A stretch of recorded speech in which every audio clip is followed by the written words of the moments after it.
Бөдене. Бұрынғыдан қалған сөз.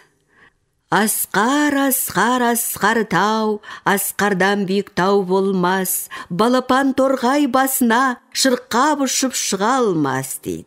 Тағы бір ескі сөздің жүйесі ертегіге байланысты. Ертегі не дейді ау? Ерте, ертеде, ешкі жүні келтеде, Қаратаудың ойында, Қарасудың бойында бір биік шың бар екен. Балапан торғай тұрмақ, одан құс патшасы қыранда аса алмапты. Қырғи құрлы болмай, тау шағылып қыран кетіпті. Асқар шың асқақтаған сайын асқақтай беріпті. Жақсы өлеңнің бәрі бізге дейін айтылып біткен, бізге қалғаны тыңдау ғана. Жаңағы жалғыз ауыз жыр да сол заманда туса керек.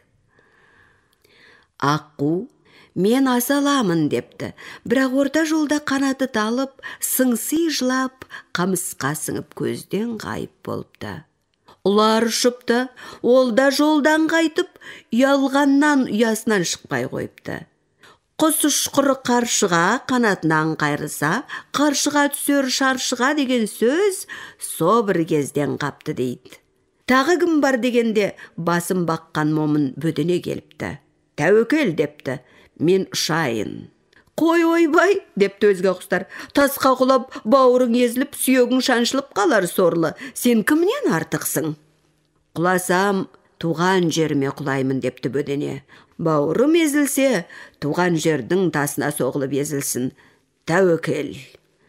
Содан сақпанның тасындай зулап көк қатылыпты. Шырқау барып, шырқ айналып тұрып, құйылғаннан құйылып кеп, қара тасты көкірегімен соға құлағанда, Құданың құдіреті деген осы емес пе? Бөдене Асқардың арғы бетіне түсіпті. Тау жаншылып, тайлақтың жүніндей үлпілдек боп, құз құлап, құмдауыт боп, жұмыр тас үгітіліп, жұмсақ шалғынға айналыпты.